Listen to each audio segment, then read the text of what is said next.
What's up, everybody? It's your boy Chaz Pearson, and this is the Outlet Forum with my esteemed co-host Chris Camello. What's up, Chris?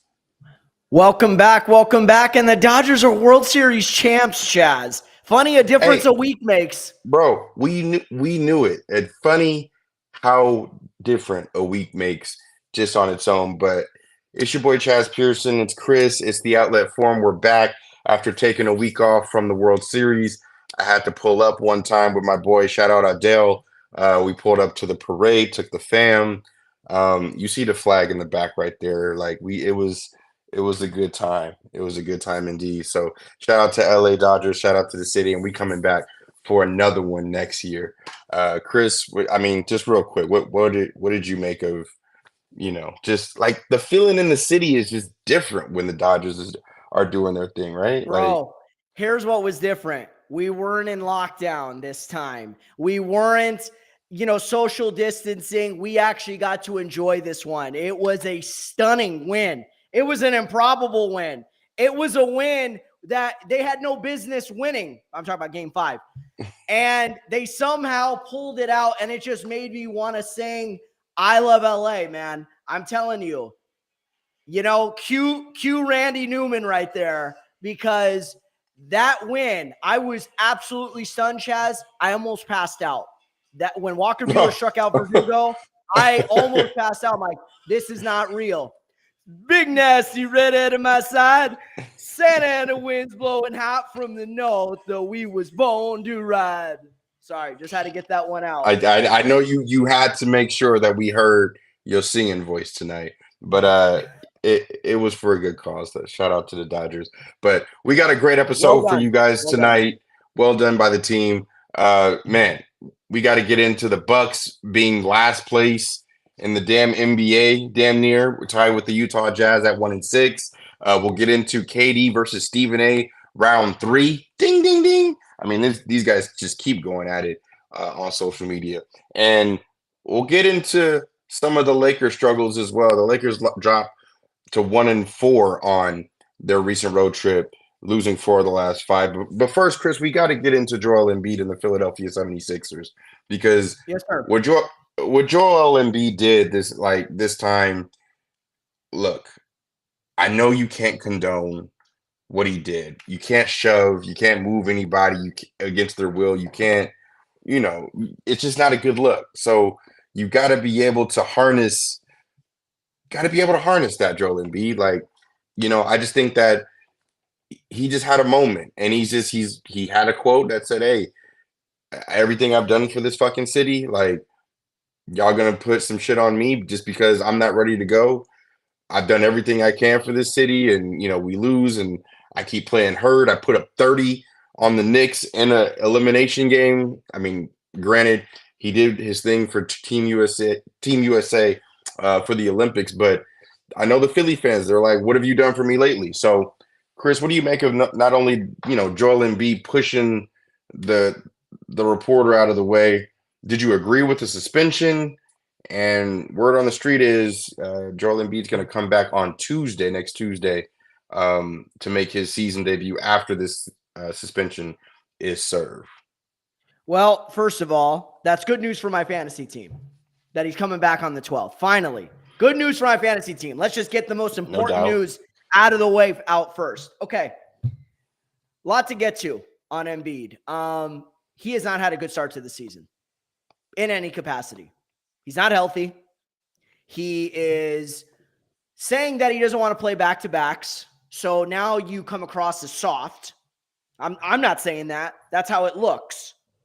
Right? And if you don't believe me, listen to Charles Barkley, listen to Shaq. They said the same thing multiple times. This isn't the first time they've called out Embiid.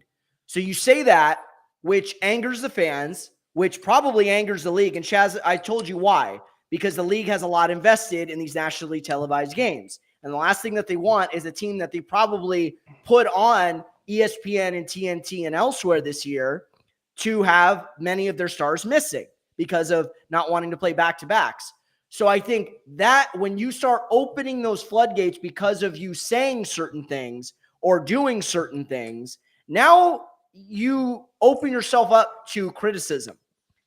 Yeah, no doubt. Now, With Michael Hayes, I don't know Michael Hayes. I couldn't pick him out of a grocery store if he was standing in line in front of me checking out at Smart and Final. Just saying. A lot of people don't know who this guy is. Now, I've been in those locker rooms. I've interviewed athletes, college, pros, high school, and everything like that. Rapport is number one. But I run differently. You know that. I'm not out to hurt anybody. I want to be on people's good side. I am a catch more flies with honey than vinegar kind of guy. But not everybody runs like me. And a lot of people, they want to have the gotchas. They want to be the star. And they don't realize nobody cares about us. We're a conduit between the fans and the players and the coaches and the organization. That is what we are as the media. Now, the other rule that I always stick by, never personal. You don't talk about people's families unless it's in a positive light. You know what I mean? Like, hey, LeBron's wife just set up a charity, news story, whatever. Embiid's wife is, doing things or something like that. Miracle story. Positive, yes. When you start telling a critical piece and then you start tying family members in, no bueno. Not good. Now, Embiid, though, has got to be smarter than that to shove a reporter. This isn't Any Given Sunday when Al Pacino shoved Jack Rose into the locker room and which was great. A piece of shit. That was a great scene, by the way. Yeah. But Al Pacino ended up getting fined and everything like that. But that was a great scene. It's a great movie. It's one of my favorite sports movies of all time. But there's still a respect. You could choose not to talk to these guys. You could pull them inside and say, what the hell is this? But when you just shove somebody unprovoked, now I don't know all of the details of it, but it did warrant a 3-game suspension. And did I think it was a little excessive, Chaz? Yes.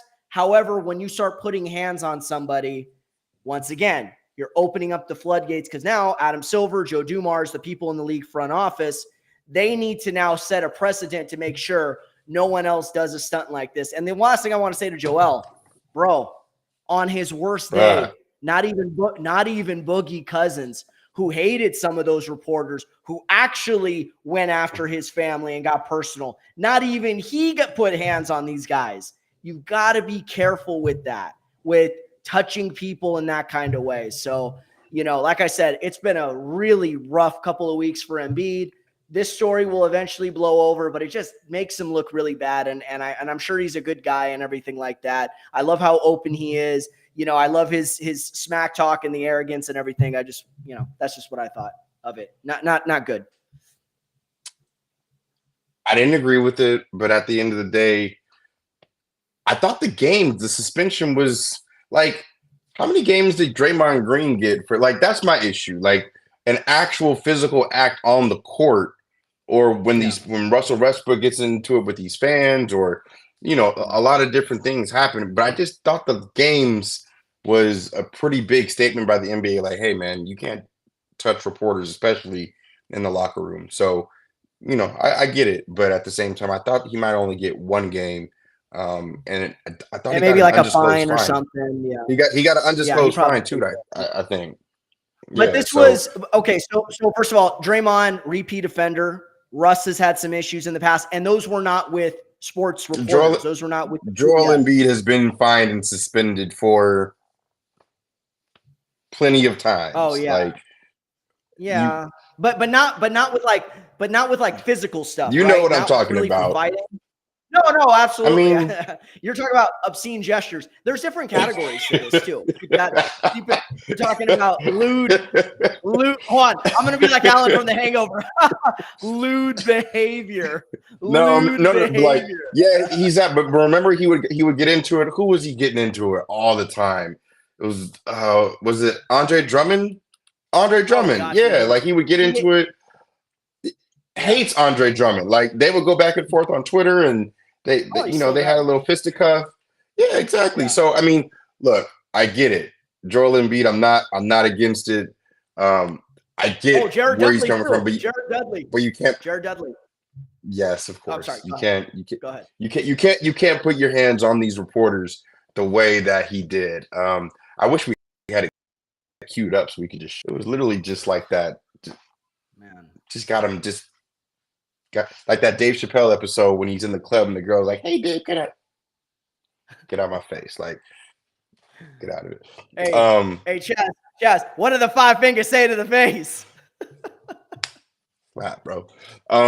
Slap. But real quick, just keeping it on track real quick with the Philadelphia 76ers. I do like the fact Yes, that it sucks that they've only won one game. Obviously, Joel Embiid is a big part of their team, but Paul George has made his debut. He's playing for against the Clippers for the first time in the new arena as we speak right now. So if you don't have that game, tune into it after the show. But then you also got Tyrese Maxey playing well, and I think they might cover a few spreads going into a few of these games that they got coming up. But at the end of the day, they need Joel Embiid to really anchor that defense, and they're 1-5, very, very close to the almost winless 1-6 Bucks. So we'll get into them a little later in the show. But there's another team in the NBA that's also struggling. This got to be like the struggle episode because we got to talk about. I mean, Cleveland's undefeated. The Celtics are doing their thing, even though they just lost to the Warriors. The Warriors are surprisingly, they only lost one game. The Thunder are undefeated, and they keep taking it to the Denver Nuggets.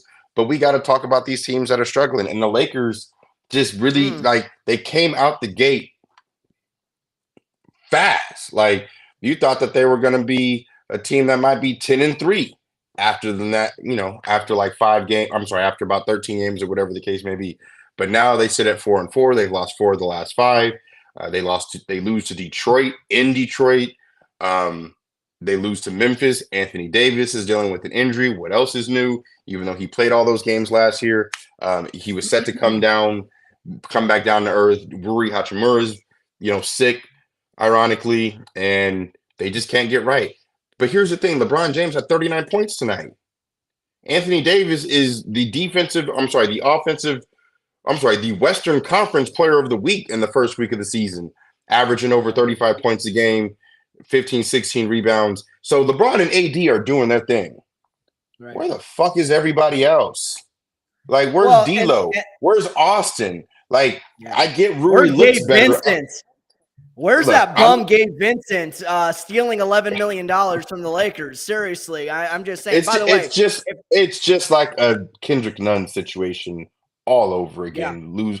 Missing the first year and then being trashed the second year. And I think he's just overpressing. But go ahead, my man. Take the baton. PSA. Well, first of all, 2 things. PSA to Rob Pelinka: stop signing guys that are that have played for Eric Spoelstra, because clearly they're damaged goods at that point, because he just rides them into the ground. He might even be worse than Tibbs. Down. By the way, the other thing too, any questions or comments you're leaving in the IG chat. Chaz is coming unhinged. We're going to get to those in a minute, whether you're on Chaz's chat or mine. My brother's actually got a trade idea, Chaz, that I want to run past you. Okay. Lakers. Yeah, I agree. They got off to a really good start. The question I had was, okay, you look good at home. Can you carry this act on the road? And this was not even supposed to be a super difficult road trip. Okay, yeah, Cleveland, I could see that getting, losing that game. Phoenix, they were in a position to win. They just melted down in the fourth quarter. No excuse for the Detroit game. You should be coming back from this road trip at least 2-3, So I thought game was a total lack of effort from the start.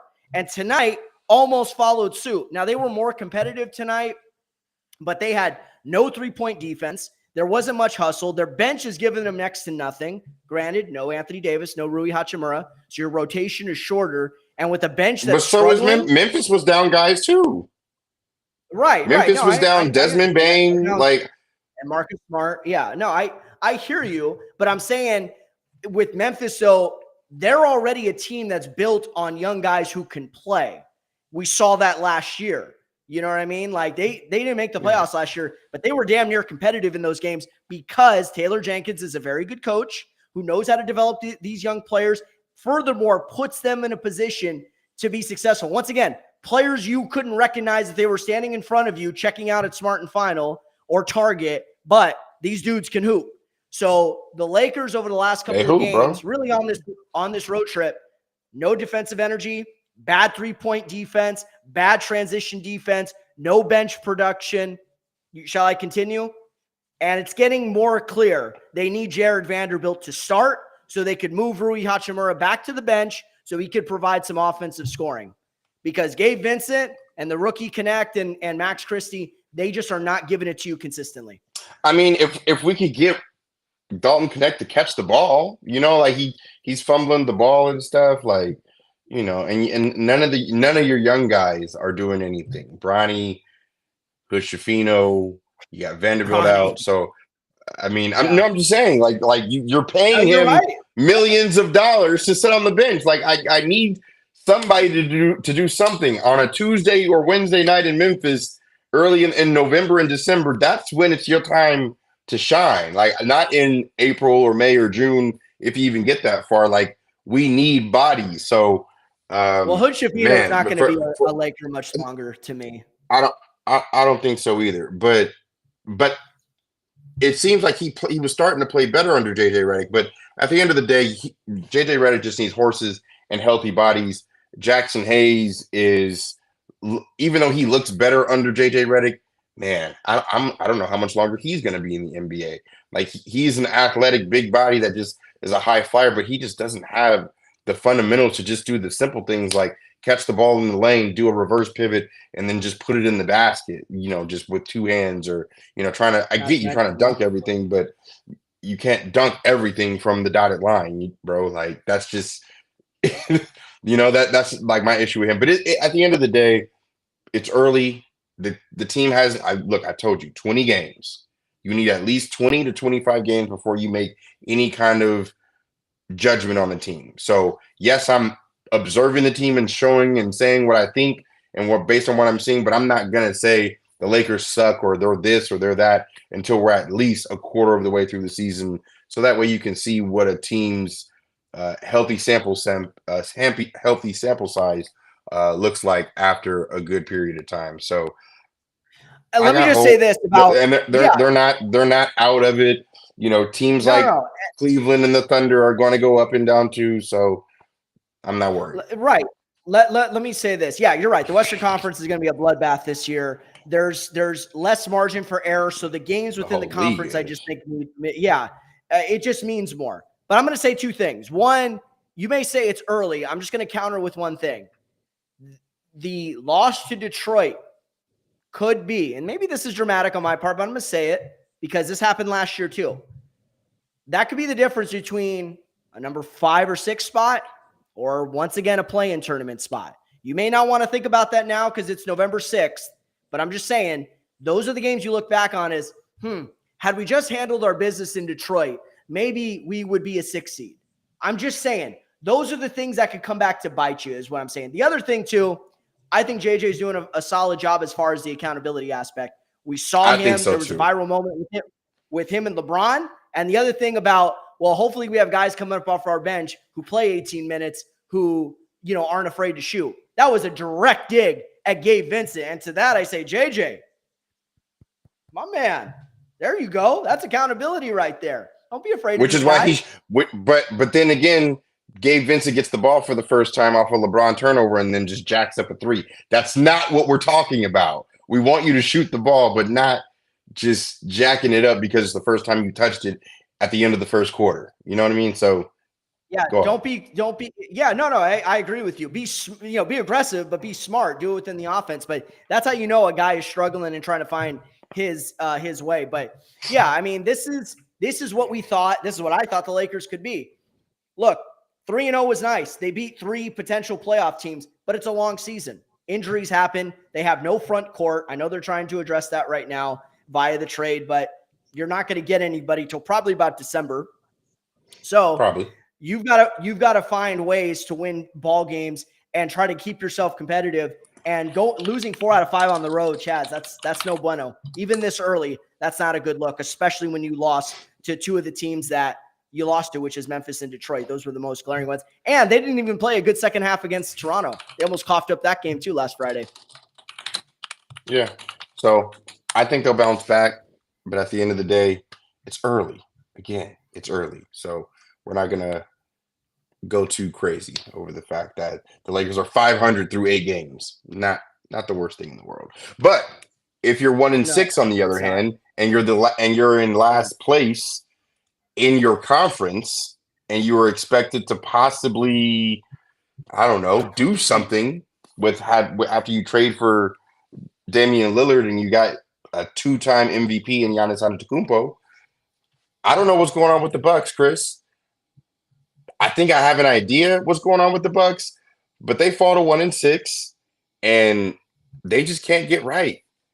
Do you think that Doc Rivers can get fired during the season, just like Adrian Griffin was, even though he got a deal in this offseason? Like, if it just goes bad and you look up and they're just like 2-11 or 3-14 or just, something crazy or stupid like that, can you see Doc Rivers the end of his? Because I think this might be his last stop in the NBA. Like, you've coached the Magic, you coached Boston, you coached the Clippers, you coached Philly. At this point, this could be it for him. Yeah. Like, do you see that coming if they can't get the train back on the tracks? I think it might be. To be honest, to me, it should have been his last stop in Philly. Mm. That was my personal opinion. I thought Philly was it. Too many blown second round series leads, letting 3-2 leads, 3-1 leads slip between his fingertips. I thought, to me, that was a sign that he was done. He cannot get his team out of the second round. That was my signal. And then they bring him in, and they have not done better under him than they did under Adrian Griffin. And we all thought full season with Doc, full season with Dame, guys getting healthy. I understand they're still down Chris Middleton right now, but they just have not looked good at all. And I'm just wondering, is it the Dame-Giannis connection? Is Giannis thinking about other things? Has this group just kind of run its course, and they now need to consider blowing it up? But, I mean, once again, it could still be too early to press the panic button on Milwaukee. I think they feel we've got too much talent for us to not figure this out. So I think they're going to kind of grind this out as long as they can until they can kind of show some sort of life, and then wait till Middleton comes back and then see if he makes a difference. But if by December, January, they're still sub 500, like you said, 3-14, or I don't know, let's say something stupid and ridiculous. Yeah, like 10 games below 500. Let's just say that. Then I could say then I could say you could fire Doc and name Dave Yeager interim coach for the rest of the season. That's what I would say. Yeager. Like, that's where you're going with it, Dave Yeager. Who else would you name? Vin Baker? Or Darvin Ham? No, I'm just saying, like Darvin Ham with the hands in the pockets. And Giannis signed that huge deal. Like, he's tied. Maybe Dame didn't want to go to Milwaukee. The Bucks just stepped in and just jumped in and said, "No, you're coming to Milwaukee." What if they're not good because Dame just really ultimately, regardless of how much he tries, it's just not a good fit? Like, what if it's just not a good fit overall? That happens. That happens. Hey, let me take you back in time. Go back 10 years ago. Joe Johnson, Darren Williams, Pierce, and Garnett. Was that a good fit? No, it was terrible. More of an excuse. Those guys were at the end of their careers, most of them. But still, there are times where these star pairings just don't work.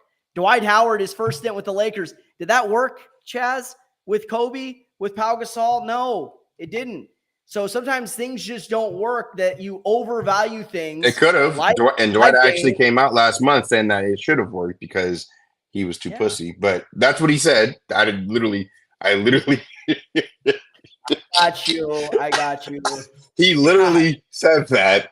Like, okay, I hear you, but I mean, I'm just saying you caught me off guard with that. Okay, hold on. While we're on this topic over here, let's see what some of the comments are. Okay. Oh, I wanted to tell you this trade idea before we get back to the Bucks. Joel to the Lakers for D'Lo, Dalton, JHS, and 2 first-round picks. Your thoughts on that, Chaz? That comes from my brother Johnny. You're gonna have to throw in old ass LeBron, maybe a few of Genie's championship rings. It's got to be a lot more than that. Joel Embiid, even though he has all his injuries and doesn't play back-to-backs, suspensions, D-Generation X, the trolling, all the stuff. Joel Embiid is still a hell of a talent. So I don't think there's anything the Lakers could give up to get Joel Embiid, even with 2 picks, LeBron and AD. Like that's how valuable Joel Embiid is for the Sixers because of AD's history, LeBron's age, and the Lakers not even really having great picks because they're going to make the playoffs or they're going to be in the play-in. They're going to be middle of the road. Those Laker picks are not going to be top 10 picks anytime soon, even with LeBron at the end of his career, because he still is putting up 39 points in his year 22nd season. So great idea, but not realistic. No, for sure. The other one is Vandy is done. I'm not ready to say that yet. I mean, the guy's hurt. He's dealing with foot problems. He had 2 surgeries. And he also said Wood is also, Christian Wood might be, but Vandy, I still got some belief in. He just needs to get himself together. And then he also said now he's just trolling. Need to bring back Darvin Ham. Chaez, I know you're part of that crew, right? Bring back Darvin Ham. Negatory, sir. Negatory on that. Right. Good answer. But all right, go ahead. But getting back to the Bucks, I just think that ultimately Giannis has to lead a little bit better, man. I agree. I don't know the ins and outs of what his summer was like. I know he played in the Olympics. Dame didn't. I don't know how close those guys are. Those are your best players. I don't know if they're practicing together, if they're working out together. If they are and they have this great chemistry, it's not showing on the on the court. So ultimately for them, they just got to figure it out, regardless of who the coach is. Like the coach is just there to keep shit in line. Like he can't go out there and shoot the jumpers and put you guys in every position. That's why you're an NBA player. So I can't blame the coach, but for so much. But ultimately, I do think that they'll right the ship. But could they fire him before they get out? Absolutely, it's definitely feasible. So, but now you're paying 2 coaches a lot of money to not be there. I mean, that's just keep that in mind. At this point, because you gave Giannis the amount of money that you did, it doesn't matter what you have to pay whoever. You just have to get it right. And if you get it right, then whatever you spend is worth it. One more thing. I wanted to say just one more thing. The value of a guy like Jrue Holiday. That's all I wanted to say. They underestimated that and they threw it away. And I love Dame. Big time Damian Lillard fan. Good dude. Top 75 player of all time. But what Jrue Holiday clearly brought to that team, they've never been able to replace. So be careful who you trade and what you're getting back, because sometimes it doesn't always work out. So there are those chemistry pieces that not only are productive on the court, they kind of make you who you are. And they are the cohesion and the glue that holds you together. And maybe Jrue was that for the Bucks. No doubt. Well said. Well said. Speaking of spending, KD is spending a lot of time. KD has a lot of time. Even though his Phoenix Suns are top 3 seed in the West at 6-1, with that one loss coming from the Lakers in opening day, the Phoenix Suns have won 6 straight games, and I believe they're up tonight as well. So actually, they won tonight. They won their 6th straight tonight. 115-112 at home over Miami. They're actually down by 10 points in the 4th quarter of that game. So I got to go back and watch the highlights because that game just ended a couple minutes ago. But Chris, what do you make of not only, the Phoenix Suns, but KD getting at Stephen A in that clip, saying that, I've never seen him at a shoot around. I've never seen him at a game. I've never seen him at this or that, but he's always a clown talking shit, yada, yada, yada. I like Stephen A's clap back on First Take when he was talking about, hey man, I'm the same guy that you asked to come on your shows that you executive produce. So if I'm such a clown, then that means, what are you? So I like the clap back. This is like the 2nd or 3rd time they've gone back and forth, whether it be on social media or on First Take, or even in the boardroom, they got it, they talked about their first, public spat as well. Do you think that these two are ever going to stop, or are they going to come to some kind of agreement? And another question, is KD a little bit too in his feelings, or is he in bounds for clapping back at Stephen A the way that he did? Because Stephen A did question his leadership Yep. not his play. It had nothing to do with his play. It had everything to do with his leadership. And I think that presses a little bit of a button when you're talking about somebody, you're talking about the inside of a man. So what do you think? Sure. First of all, you threw like 3 or 4 questions at me. So let me start off with the one that I remember. Answer them all, Chris. Okay, great. I didn't know I was at a job interview right now. Okay. Where's my tie? Damn, already strike one. Damn. Okay, Suns. First of all, I don't want to pat myself on the back, but I said, watch out for Phoenix this offseason. Dark horse. Okay. Dark horse, yeah. But not only that, though, Chaez, they addressed the needs. They needed a front court player. They kept Nurkic. They added Mason Plumlee. They needed a playmaking point guard. They traded for Tyus Jones. They needed depth and wings and guys who could space the floor. They kept Grayson Allen. They traded for Royce O'Neal. They kept him. They also drafted this kid Dunn, who's been solid for them as well. Mike Budenholzer's a solid coach.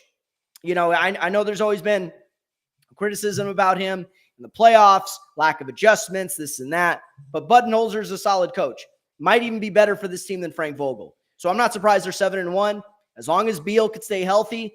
Furthermore, I think the next step would be convincing Bradley Beal to come up off the bench in a super 6-man role, a la Jason Terry, Manu Ginobili, J.R. Smith, those guys, Jamal Crawford. I think he would be awesome, and I think they would really take off from that, but that's probably not going to happen right now. Second, the only thing that is thinner than Kevin Durant is Kevin Durant's skin. He has always been a thin-skinned player. He's got rabbit ears, the burner accounts. You know, when he gets criticized, and this isn't just synonymous with Stephen A. Go back and watch some of the clips with him on Inside the NBA. The short answers, the digs at Chuck, the digs at Shaq, Kenny, whoever. And it's like, dude, you know, you want to be one of the greatest players of all time, which in my opinion he is. He's certainly one of the greatest scorers of all time. The guy's a 6'11" walking mismatch. He's a walking bucket. That's how good he is. But some of the things have been justified. Some of the criticisms have been justified. How things ended in Brooklyn, how things ended with the Golden State Warriors, how things ended with the Oklahoma City Thunder. And he's never really taken ownership. Furthermore, it's the passive-aggressive nature of Kevin Durant that I think rubs people the wrong way. And you know what? Stephen A. has never questioned his character. He always says he's a good dude. But just because you're a good dude, Chaez, doesn't mean that you're beyond the realm of criticism within the arena of your playing. And I think Stephen A. has done a pretty good job for the most part of towing that line. Because even, like you said, questioning the leadership, that's still within the realm of playing basketball, not personal. No doubt. And I think with Durant, he's always taken these things too personal. And to call Stephen A. clown, I've never seen him around this. Dude, the guy was a journalist for 25 years, Philadelphia Inquirer, you know, other publications before that and after that. He's on TV. Like, you know what it is. Yeah, exactly. Like, this isn't just a guy that was a plant. This guy worked his way to the top. I got a lot of respect for Stephen A. Don't agree with him. Sometimes it, you know, could be a little bit outlandish on certain things, but I always like when he's measured and he's giving you the facts of everything. So yeah, this is more of a Kevin Durant issue more so than a Stephen A. issue. I don't think Stephen A. said anything that was wrong. And when you speak the truth usually gets a bigger reaction than a lie. Just my opinion out there. So I don't think Stephen A. really had anything to say that wasn't factual. But I understand that it got under KD's skin. And these guys are going to still go back and forth as long as they can, as long as they're both in the industry. And KD strikes me as a guy that even though he's not playing, he's still going to be around in some capacity around the game, like most stars generally do, because they just love and have that passion for the game. Man, good NBA talk. It's short and sweet tonight, but I got a solid pick for the week, Chris. You know, I'm giving out free money every week. I went 8-2 last week. I didn't give out 10 picks, but on my own, 8-2. Week before that, I think I went 5-0. This week, I don't know, man. I put some crazy stuff out there. I got the Bills. I got the under. I took New Orleans plus 3.5, even though they haven't won a game in 7 games. and lost to the worst team in the league last week in the Carolina Panthers. But I got a solid one this week, and it comes to my Rams rival. It is not the Rams -1 on Monday night over the Miami Dolphins, which I did take. It is not the Chargers -7.5. It's not even the Kansas City Chiefs -8 over the Denver Broncos. It is the San Francisco 49ers over the Tampa Bay Bucks on Sunday morning, -5.5. Some places you can get it at 6. I like this spread all the way up to a touchdown for the Niners. You got McCaffrey possibly coming back, even if you don't have McCaffrey. You got Debo, you got Kittle, you got Jennings back. You got Kyle Shanahan coming off of a bye. You got the Tampa Bay Bucks who are reeling right now. No Godwin, no Evans. Put up a great fight on Monday night and fell short to the Kansas City Chiefs. They will do so again at home against the Niners as well. That is my get picks or die trying of the week. Chris, what do you think of it, man? That's an interesting one. And like you said, Bucks on a short week, down the 2 receivers, but they're competitive. And I think this game will at least start off being closer than you think. And then we'll see if the Niners are able to kind of pull away, similar to what they did against Dallas. I just think at times everything comes down to Brock Purdy. If he's protecting the football, if he's executing his plays, that's still a tough defense. It's an aggressive defense. It's a Todd Bowles defense. We all know what he does with those schemes and everything, puts pressure on quarterbacks and everything. So that's a gutsy pick, and we'll see if they pull it out. Should they be able to win by 2 field goals and or a touchdown? Yeah. I mean, I could see this game being 24-17 in their favor, but the Bucks were able to kind of roll through another good defense in the Chiefs last week. So I would express cautious optimism on that. But if McCaffrey is back, oh yeah, all bets are off, brother. Yeah, no, I like that pick. I think the other one to kind of keep an eye on, there's a lot of coin flip games this week. The other one to kind of keep an eye on that I think is going to be good, I like the Cardinals, man. Cardinals are a solid football team. Oh, yeah. Cardinals -1 and a pick 'em, or your spread money line? What do you think? No. Cardinals -1. Cardinals -1. Yeah. I think they're gonna beat the Jets because nothing makes people happier than talking smack about the Jets on Monday. If the Cardinals can win 3 straight games in a row, 4 straight games in a row, I think it would be if they win over the Jets. Man, I just didn't think that Marvin Harrison and that defense is playing very, very good. So shout out to Kyler Murray, shout out to Marvin Harrison, shout out to James Conner. But at the end of the day, it's Rams house over here. So I don't want the Niners, I don't want the Cards. And luckily the Rams beat the Seahawks in overtime with the one-handed catch by DeMarcus. That wasn't even the best catch of the weekend. Garrett Wilson's one-handed catch on Thursday night with the Jumpman logo, got the shin down. Glad they took a look at that because that was very, very impressive. So love football. I know we were about that was a hell of a game by the Rams. Oh, for sure. And shout out to the Rams. That was a very impressive win. I mean, they did not end the first half well. They allowed Geno Smith to march downfield and get a game-tying touchdown. That was a battle, and that was a game I think the Rams needed more, and they got it. So Rams are keeping their playoff hopes alive with each of these wins, and they're going to need to keep the party going this week against the Dolphins. So shout out to Sean McVay, shout out to Stafford and the Rams, and we'll see what happens. But that division is becoming a bloodbath, bro. Just like I thought it would be this year. Just like we thought it would be. Rams are right back in it after going 0-3. 0-3. 4-4 now. 0-2. No, they were 4-4. Yeah. They were 0-3. No, they weren't 0-3. Remember, they were about to be 0-3. They beat the Niners. They were 1-2. Then they dropped to 1-4. You're right. They beat 1-3. 1-3. Yeah, 1-4. 1-4. No. You're right. 1-4. Yeah, and they've won 3 straight since. I think they have won 3 straight. All right, well, that does it for another great episode of the Outlet Forum. Thank you guys for tapping in with us this week. You guys know where to follow me on Instagram at Chaez P, on Twitter at Chaz Pearson. Chris, where can they follow you, my man? You could follow me at the Randy Newman fan club. No, I'm just kidding. You could follow me at Chris _ Camelo on Twitter, Instagram, @CCamelo1, Facebook at Chris Camelo. Follow us on the Outlet Forum on Instagram and Twitter as well. So we appreciate you guys. Real quick, just a quick shout out to all the Instagram followers tonight who followed the live. Shout out to my guy Grimaldi, my girl Carla. Chaez, apparently you were on there as well. My coworker Arnita even showed up tonight.